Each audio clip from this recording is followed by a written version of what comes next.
Hello and welcome into Divided We Fail, a front porch political chat podcast. As always, I am joined by James and Cody. Today we are going to write what I would be considered a desperate love letter to the older generations. Before we jump into that, Cody, how was your week? Pretty good. How's yours? It was good. Cold as hell, but good. I mean, yeah, it's even cold here. Yeah. James, how's parenthood? How's life? It's pretty good. Pretty good. Pretty good. How much longer are you on paternity leave? Um, I go back 5 weeks from yesterday. Oh, okay. So 4 weeks, 6 days. Nice. Nice. So like the end of March? March 24th. Yeah, there you go. All right. Well, enjoy it while you got it. That's right. Um. So like I said, we're writing a desperate love letter to older generations because a catalyst event occurred today where, if you have not, you should check out the hit piece that Fox News put on Bill Burr for aggressively critiquing billionaires and basically stating that if you work a full-time job, you should be able to afford to live, aka pay for food, have a house, etc., etc. That was painted as an extreme point of view, which led to a conversation upon said piece, where various people in my life expressed differing opinions. But the one conclusion we came to is that people from older generations really don't have a clue, respectfully, of the plight of the millennial and the Gen Z. So we are going to kind of break that down from our perspectives. Most of this will be an anecdotal experience, but I do have some references and graphs and things that I'm going to pull from for a more broad experience. But obviously, we are millennials. We are living this life, so we can kind of speak for ourselves as far as how things have affected us. And so, without further ado, I open my pen. So, both of you can probably answer this, but what is one of the favorite phrases for when you talk about how not necessarily difficult, but you like if you bitch about money, what is like one of the favorite phrases our parents love to say to us? What are you buying? You shouldn't be buying. Why aren't you working more? Um, What if If you you're didn't spend as much on things you don't need, yeah? What about if you're that's my downtrodden? favorite. you're not working hard enough. Gotta pull yourself up by the motherfucking bootstraps, friends. Oh, I hate that phrase so much. Doesn't even make sense. Like No. when you think about the phrase in any sort of critical sense, it doesn't make any sense because your bootstraps you wouldn't pull yourself up by them. But Nope. Also, it's all in your head. That's one of my favorite oh, ones. that one's a good one Oh, too. that is Yes, also a good good one. pull. Good Yeah. pull. In the words of Family Feud, good answer. Good answer. That one makes me aggressive. Yeah, and that applies across the board. That's not just like economically. That is like a complete misunderstanding of mental health in general. Um, but that's for a different Yes. podcast. um, so the reason I say this and is because one of the biggest, largest disconnects across the American culture right now is genuinely the age gap. Whether conservative or liberal, it takes a really kind of aware person. I would say over 50. Is that like where we're going to put the wall here? Maybe 55. I think like 55 is probably good because 50 is like millennial cusp. So 55 is where we'll put this. So 55 and older. It takes a really kind of self-aware person to understand and be able to visualize and quantify the differences between the economic conditions that they were brought up in and the economic conditions that we were brought up in. Yeah. And so it goes without saying that it's we are constantly criticized. It's you know it's a good analogy is like when a revered figure in history is found out to have done something that by today's standards we would be like what the fuck, but back then it was the cultural norm. Like you find out that William Shakespeare like had like little boys, not little boys, but like teenage boys dressed as fucking girls, and like that it sounds weird, it sounds fucked up, but when you put it into perspective of what thespian culture was all through the Middle Ages, it was the fact that they didn't let women do anything, so the women had to be played by teen boys. That's just the way of the world. And so you cannot judge the present, or you cannot judge the past by the standards of the present. And I feel like that's a thing that's lost in this conversation a lot. There's a lot of, well, I did. Yeah, well, it was a different world. Yeah. I I have mean, examples if you would that's like. extremely prevalent in comedy, Yeah. right? So like a joke where they say whatever, even as short ago as 10 years, like that was considered okay. That was considered the norm, and now you apply today's standards by it, and it's like, oh well, this comedian's this, and they're controversial, and they said this, and I'm just like, different times. Right. That and comedy is supposed to be controversial. It's the That is best the comedy makes you laugh and think about yourself. Right. But the other part of this being, right, like the pull yourself up by your bootstraps mentality and the, oh, you're not working hard enough, right? Like, so what would you say like a average household income was in 1985? 28,000, maybe 35. Okay. All right, so I actually have numbers for this. So do I. $35,000 in 1985 is the equivalent of $102.6 thousand today. Right. And for I went context, to 1970. Oh, I went to 1985 because I felt like that was more recent enough to where it's not like, well, of course things have changed since the 70s. Right. But the price of Harvard's tuition was $9,500 in 1985, and the cost to attend Harvard was $14,000 per year. You told me that now, but I'd be like, where do I sign up to get my PhD? Oh, you're doing Sadia. The cost of Harvard today is $82,866. And that is that with room and board or without? That's with room and board. Okay. So both of these are with like the 14,100 and the 82,866 are both with room. Okay. So that includes like the meal plan, all that shit. right, and that harkens into a debate that we have about this generation regarding student loan debt. Like people, it's like, oh, well, you signed on the dotted line, you did this, you did that. And people, right, but we were sold lies. well, outside of that, the cost, they think you can just pay off the loan, but the cost of school has risen by 1,000% in 25 years. Mm-hmm. So like, you can't keep up with it, and also like, the very people who are the ones saying like, "Oh, you shouldn't have taken out that loans," were the ones telling us to take out the loan. It was it was our parents. Like, right, and the other part of this example, right, is the people paying. So the people telling other people, and I'll use the current sitting president as an example, in that he had a university which he operated, which was found to be in violation of predatory lending laws, and it was shut down, and every single one of those people had their loans taken away. Yep.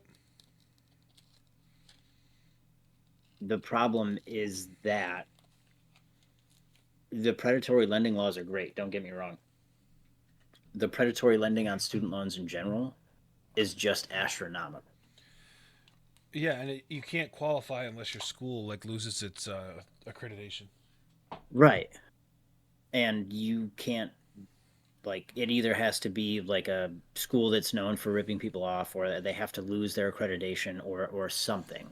But outside of that, up until the SAVE plan, which no longer exists, um, the expectation was, oh yeah, you'll pay these loans, and let's say, right, the average loans are like $40,000 to $60,000, and if you need a master's degree, it could be up to $100,000 or more at 6% interest, and you're paying an income-based repayment. You're not paying off the interest. Right. So it just continues to grow, and it becomes this insurmountable demon that, short of winning the lottery, you can't take care of. Correct. And then That's why haven't you paid that off yet? and that's not even including the fact that so you already have student loans being predatory, but the schools are just as predatory as anybody else. yeah, because they've raised their tuitions unchecked. Yeah. Yeah. So you look at the situation, and college really isn't, unless you're going for something very specific, it's not worth it. No. And even then, You know? like spreading it out over years, paying for it on the basis of paying for credits, and the way it becomes worth it is by mitigating every bit of the college experience. Right. Mhm. And pushing off what is the inevitability of a career. Like you can't get a lot of times if you're going to some college for something that requires a college degree, you can't start the career until you get that college degree. And so if you're doing it credit by credit at 560, whatever dollars per class or per credit hour, and then you can only afford one or two classes, then you're pushing what would amount to a 4-year process to an 8-year process, and now you're behind the 8 ball in a different way. It's just Right. And it's at the same time of having to work a full-time or part-time job and pay for those credits and pay for the other living expenses at whatever the minimum wage job, or maybe not minimum wage job, maybe more than minimum wage, but not the same as what you'd be making in the career. right. And all said and told, one of the big reasons why this specific topic comes up in the grand scheme of the economic outlook is that at least 30%, I think it might be more, of people in ages 25 to 45 have at least $10,000, if not more, of student loan debt. And so right off the cuff, you have to account for those debts entering what it amounts to the workforce. So there's a chunk of our pay outside of taxes, outside of Medicare, outside of it all, that is automatically gone because it's a payment that we have to make in order to be able to basically participate in the current economy that we have. That being said, it also negatively affects major purchases. So like Chelsea and I, to disclose a personal situation, I guess, we have good credit scores. She's in the 800s, I'm in the low 700s. We have a combined income of $125,000, but because we have close to $200,000 in student loan debt, it is incredibly difficult for us to qualify for enough of a mortgage to buy a house. It's not about, we qualify for a mortgage, but it's like 80 grand. And that's not enough to buy you can't even buy a fucking lot for that these days, And so it puts us behind the 8 ball for things that we were like, especially in Chelsea's situation, she's required to get that. But in order to do her job by the standards of New York State, she has to have a master's degree. Same. Right. And so my headset's killing me right now. Sorry. And so like you have all of these added costs, and that doesn't even get into the fact that the housing market has become unobtainable. I mean, it's insane. And so I saw an interesting analogy the other day, and we brought it up early on when you talked about like buying stupid things, right? That's like the crux of it. Like, your parents walk through your house and they're like, oh, well, if you didn't have your Xbox and you didn't have your big TV, you didn't have this, you didn't have that, like you'd have a house by now, because they have no quantifiable understanding of like how much larger a down payment is. When my parents were coming up, and my dad listens to this podcast. I'm not trying to say he has it easy or he had it easy. I just want to preface that off the cuff. He worked his ass off and he set a goal to own a house by 30, and he achieved it. Good on him. Kudos where it is. I just want to paint a different picture as far as the world that we live in. So 10% down payment on the average house in the late 1980s, early 1990s was approximately $8,000, $8,000 to $11,000 per the average, depending on the market you're in for the average house, right? Yeah. At the time, the average cost of a television was $500. So if you think about an $8,000 down payment on a $500 TV, you're talking a good chunk of savings that you could put toward that process. You're talking less than 10 TVs, you know what I mean? Or 10 or 12 TVs, you know. Now, the average down payment for a house is $68,000. Yeah. So it's gone up 10 times the amount. And so the average cost of a TV is still $500, but now instead of being 1/12 of your down payment, it's now 1/60th or 1/80th. And so it becomes one of those things where it's like, it doesn't matter how many fucking TVs I don't buy, I'm still never going to have $68,000 in my savings account. So why not buy the thing I enjoy? I think I'd have a heart attack. Yeah. I had, like, in a good way, I just literally think I would have a heart attack.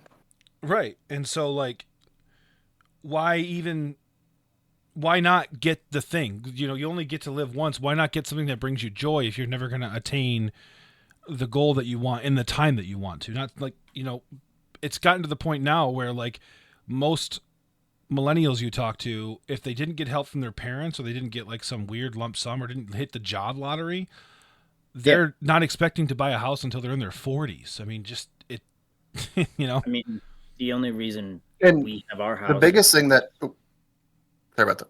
Oh, you're good. My father-in-law gave us like $40,000. Yeah, which was a good chunk of your down payment.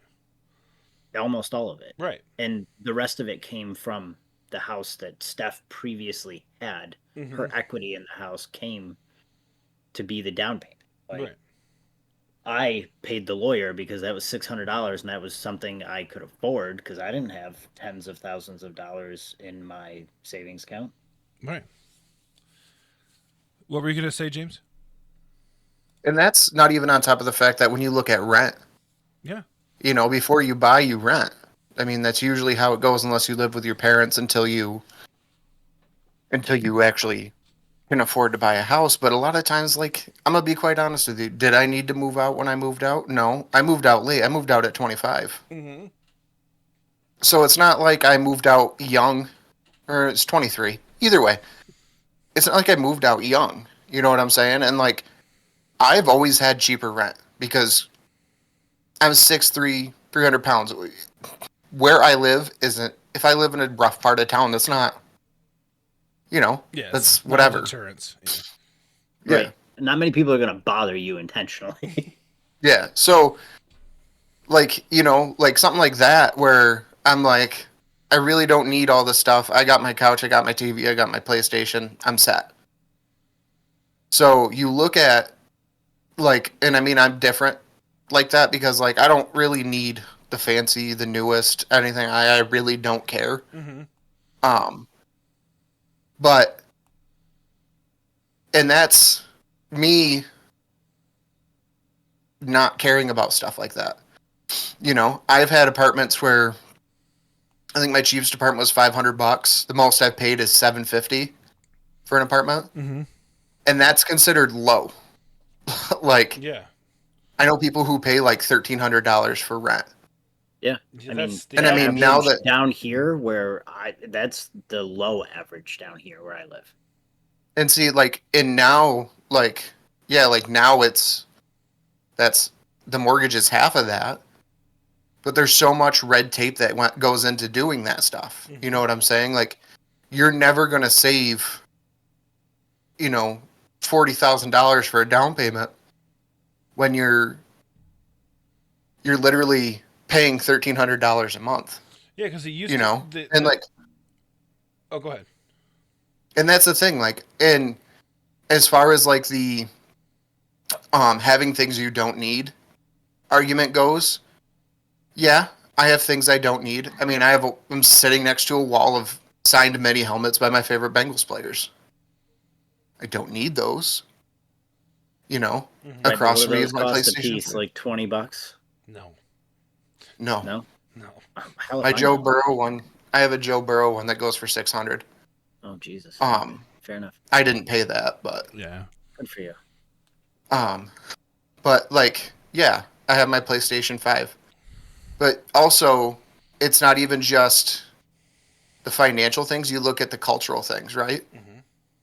Back in the day, they didn't have video games where you could hop on. I played today with one of my best friends from Georgia. Yep. Yeah. Was playing freaking Fortnite with him. Hmm. Like, you have these situations where things have changed culturally and they don't understand. Like a lot of things are like, oh, video games are childish. Why do you play video games? Okay. Well, How I here's why. connect with my friends who don't live nearby. Exactly. Back in the day, if someone moved out, you talk to them on the phone once a month. Cool, Yeah. that's Right. fine. But I like to connect with my friends. And it's led to the point now where like I have friends that I've never met in real life. Oh yeah. And a lot of people find that weird. But here's the thing, right? So they say save money, work more, blah blah blah blah. In order to work more, you need a release. You need an outlet away from life. Well, and it's also Back just in the not day they didn't do sustainable. that. Right. Like, But also it if you is, look, we take better care of ourselves now than we ever have. yeah. But if you look back in the day, right? And this is gonna I'm gonna touch on mental health here briefly, just because it is something that frustrates me. Um, you look back in the day, okay, cool, they went out, they spent $5, did some rollerblading and got a milkshake. Okay, cool. Sending a 15-year-old out now and saying, oh yeah, go hang out with your friends and get something to eat. You can't trust that. The amount of the craziness with the opioids and all that, like it's a different world we're living in. Well, and You not to know? mention, And you can't do shit with $5. You can buy a soda and a candy bar, yeah, like if you're lucky. Yeah. That's. yeah. Yeah. But it's a different culture. It's a different like I grew up on video games. Do I play video games all the times? When I'm sick or when I've been, playing around with my anxiety meds or if I need a break from the world? Yeah, I do. And even to go as far as to say when I went through the event that led to my PTSD, afterwards, all I did was play video games. It got me out without me leaving the comfort spot of my room. Was it the most healthy way? Probably not. I'm not gonna lie. It wasn't exactly the healthiest way, but I still got to communicate with people, got to, talk to my friends, and it took me away from what I was thinking about.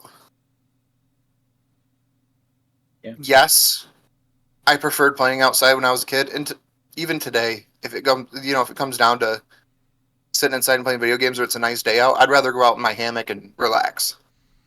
But we found ways to cope with things, and that's why a lot of us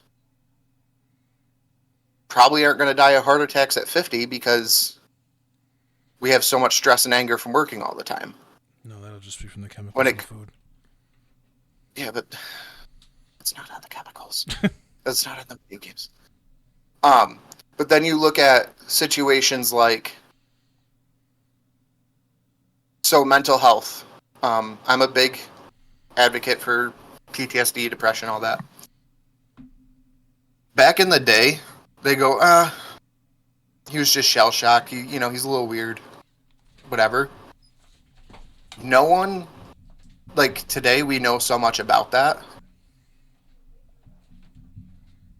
And it feels like when we try to find ways to cope on our own, the other culture, the older echelon of people look down on it and they're like, oh, you should be out doing things and you should be, you got to get a rap on this because it's all in your head and yada yada. And that's just stuff I've heard from the older generation.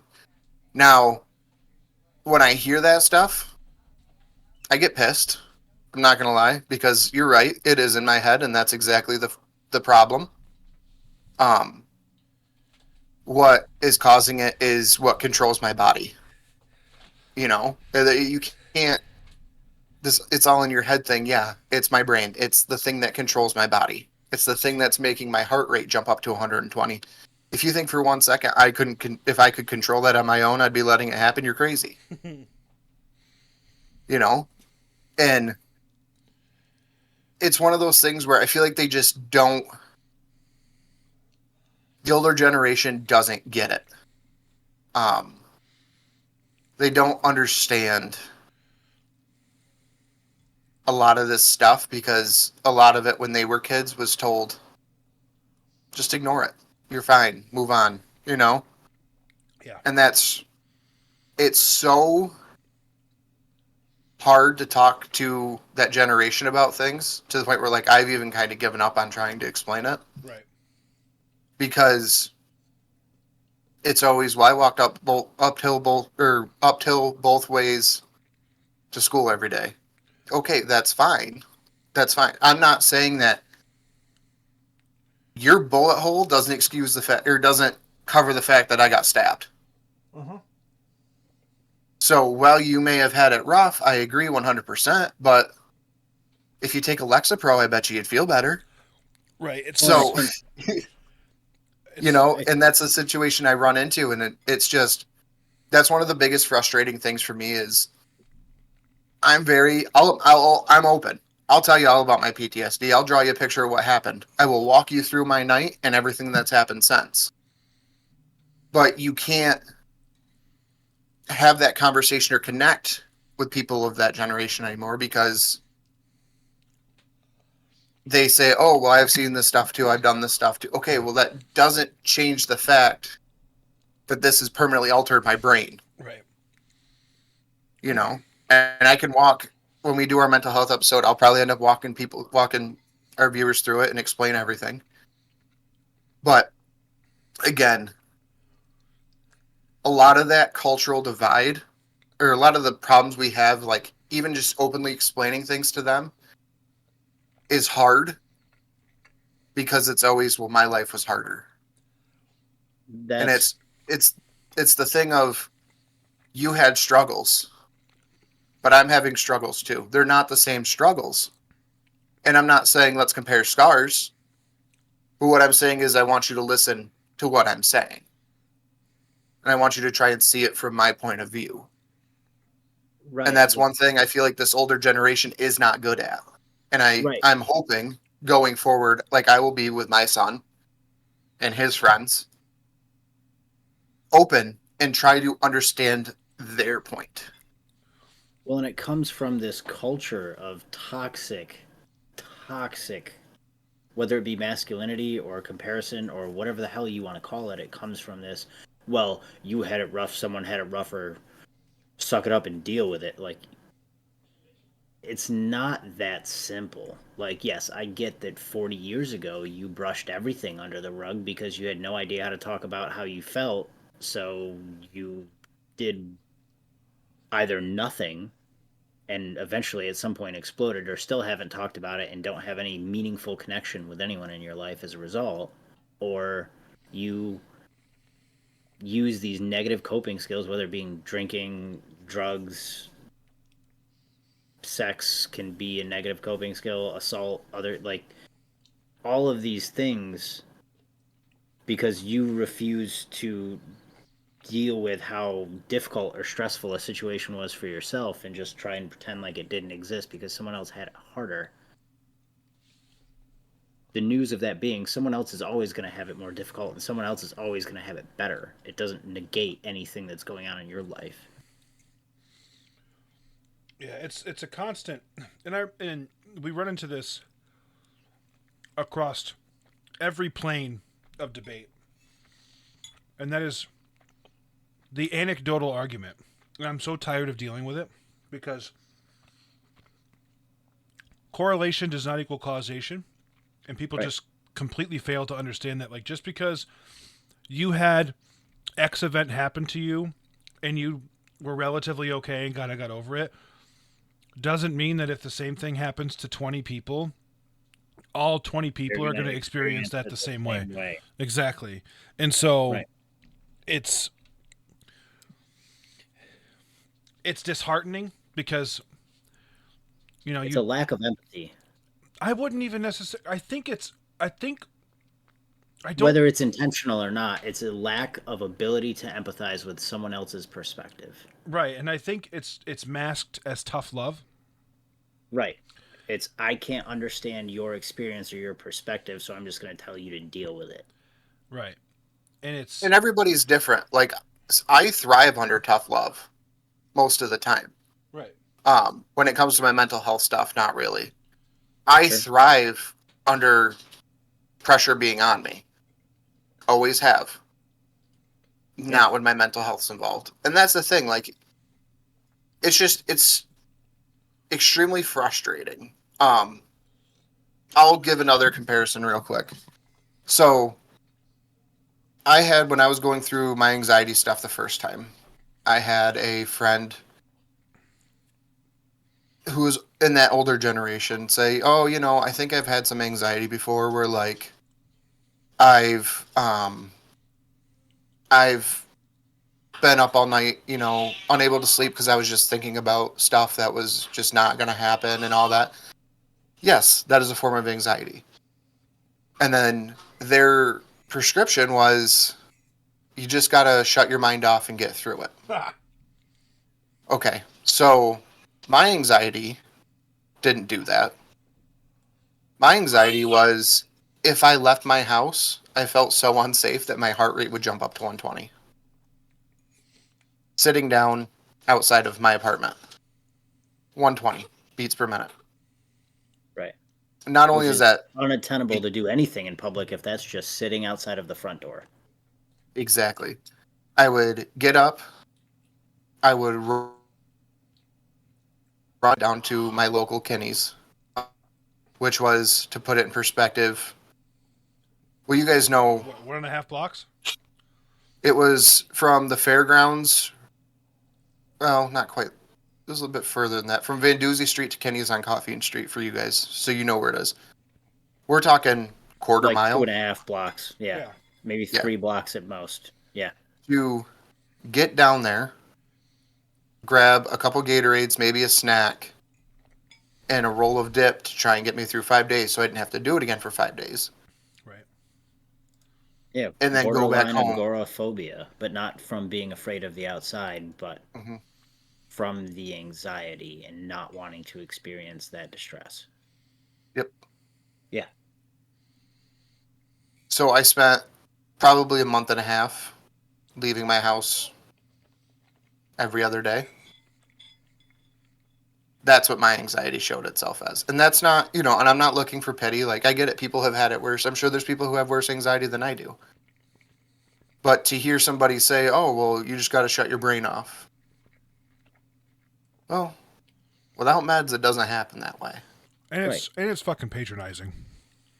It's super Yeah. patronizing, and it leads a lot of people to resort to drug use. Like hmm when they're not taken seriously by medical professionals and not accurately given medication and assessed for what the actual needs are, people resort to drug use to shut their brain off, to manage anxiety, depression, PTSD. And right, that's part of where you get the opioid epidemic and other things is we don't not we societally people aren't taken seriously with what's going on with them because it's seen from this perspective almost of top down versus inside out of well the doctor is going to know because they're a doctor. Okay, can anyone tell me how many different specialties there are in the field of medicine? Because I'm willing to bet it's a shitload, meaning that no one doctor knows everything about anything. Well, that and the ultimate Trumpism, which is we are all human. Right. There is variability in each and every individual, and just because something is rare does not mean it does not happen. Well, that and like doctors are fallible. People like for whatever reason don't like Right. think of Human them. error still exists, doesn't matter who you are. Right. Exactly. And because people aren't taken seriously and aren't assessed properly, they're not given the support or the systematic things they need to be successful. Like, I imagine if, and this might not have changed anything, right? I have no way of knowing. I imagine if James was in therapy and had some medication and maybe had a therapist who specialized in OCD, not that that was what you have, but exposure therapy would have been a helpful thing in this particular instance that we're talking about. And OCD specialized therapists are most versed in exposure therapy because it's one of the more common things that occurs. I imagine if you had a therapist who could do exposure therapy and you had medication, that would have gotten better sooner. And going to kidney drugs wouldn't have been so stressful.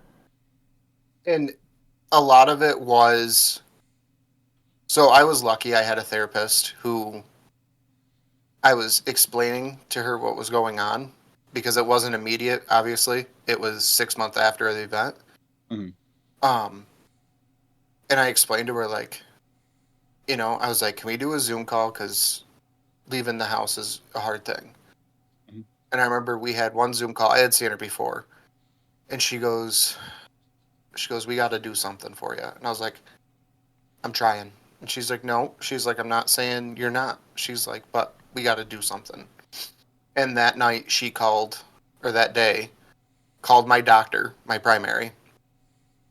And within an hour and a half of that appointment, I was on a medication, Yeah. which the Because she Lexapro, advocated for your needs. yes.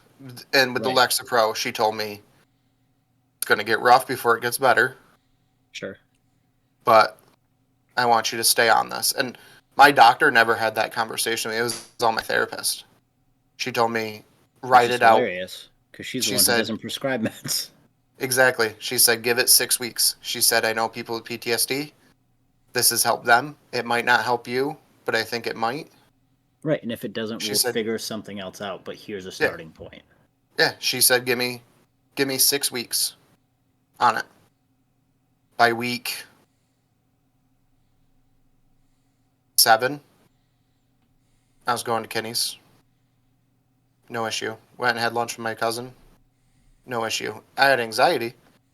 Wasn't anywhere near. It wasn't But crippling. you Yeah, weren't about to go into a full blown anxiety / panic attack yeah, being outside. yeah. And it wasn't even just outside. I'd get them in the house. I'd be Right. in my room, just get them to the point where I couldn't even stand. My legs were shaking so bad. So again, all that to say, this older generation, I feel like you can't have that conversation with. And I heard, oh, is it medical? Which that's fair in my field. Personally, now the first thing you think is medical for everything. Um, and I went and got checked by my doctors. Everything was fine. Yeah. Everything was kosher. Best blood work I've had in my life, actually, was when I was going through that. So again, it's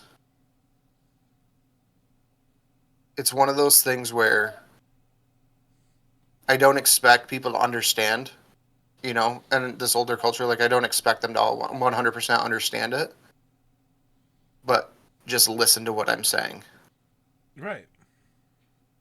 you know?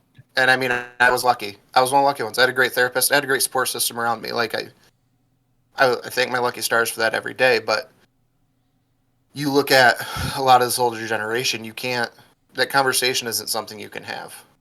No, because they're not open to another perspective other than their own.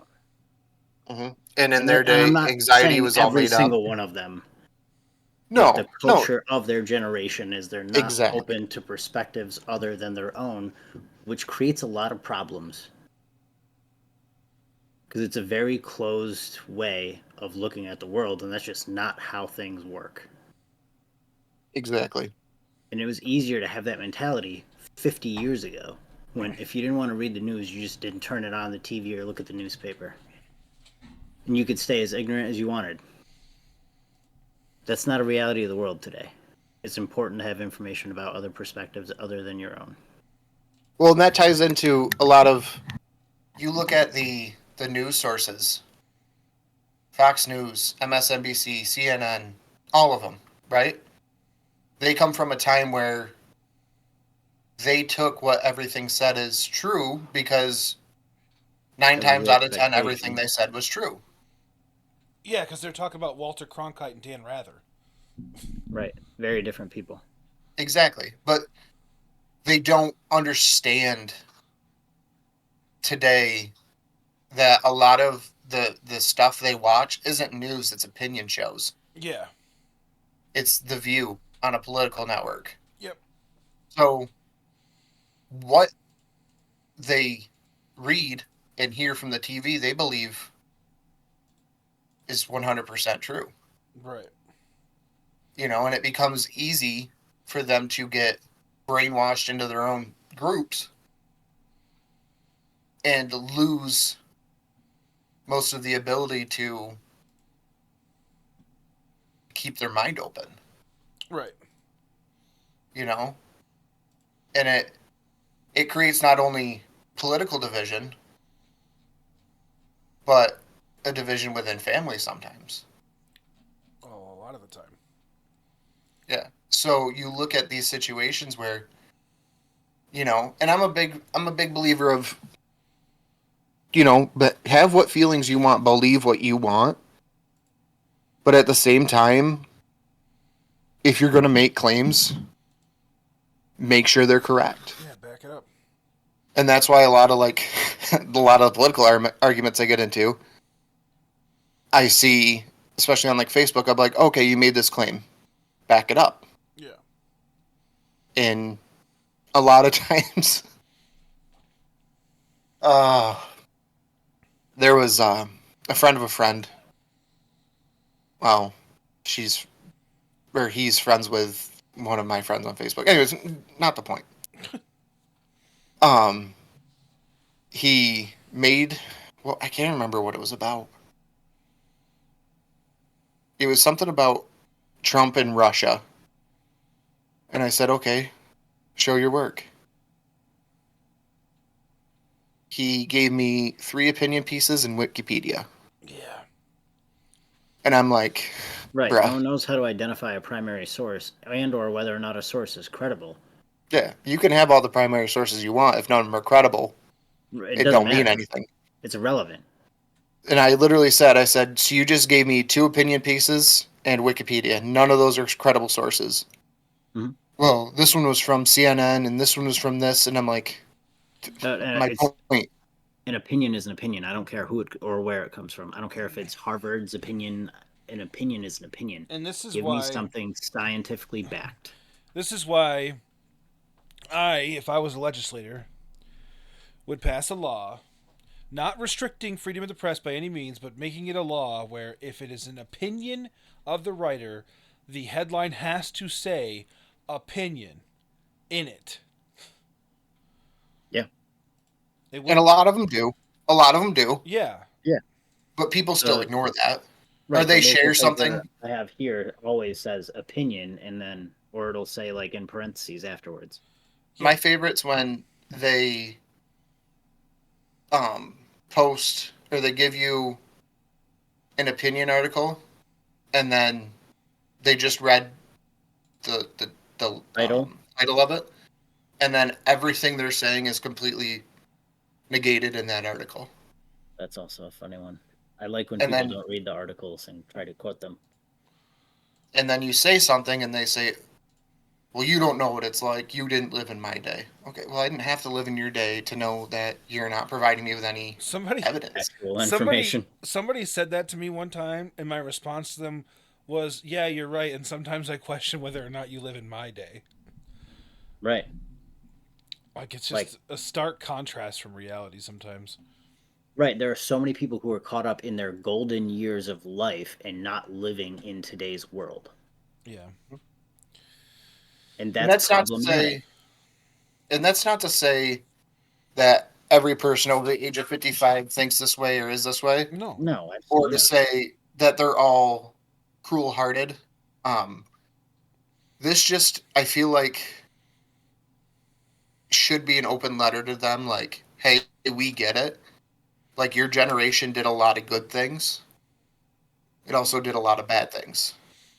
Yeah, it's Right. just self. All we're asking for. I'm not asking. I'm not. We're not trying to patronize. We're not trying to lesser or make lesser your plight. We're just trying to ask for the self awareness to acknowledge that like maybe it's not as black and white as you think it is, and maybe it's I equate it. I explain it to my like a couple of older people in my life that it's like the CEO versus the employee dynamic. Mm, The CEO's looking at paperwork and they're looking at numbers to make a decision. The employees report to that CEO and say, "Hey, I know you see this, but this is the reality on the floor." It is the CEO's job to acknowledge the fact that they are not on the ground to make that adjustment. And that's all we're asking you to do. Just to be like, you know what? I'm actually not shopping for a house right now. I'm not riddled with student loan debt. I didn't have to pay that much to go to school when I went to school. So maybe I'm going to maybe not defer to, but at least listen to those who are experiencing what they're talking about. right. And it's not so much just the self awareness. I also want, I'm asking for empathy, like understanding that things are different. How they got to be different, we can have a whole different episode on and dissect the minute differences of everything that has changed. And Yeah. acknowledgement that they're different and empathy for people who are struggling today, even if it looks different than what your struggle looked like 40 years ago. Right. Just remember, our scars are different, but neither one is less. Right. They can, all the things can exist at the same time. Yep. Right. They had If to you've deal with the ever seen draft. Inside Out, you can have two emotions exist at the same time and it works, even They if had they're to not the worry same about thing. being drafted and going overseas at 18. Like, I'm not saying that was easy. I'm not saying you didn't have plight, but what I am saying is my plight is different. It looks different. It feels different. Right. And I'm not asking you to understand. I'm asking you to listen. Right. Right.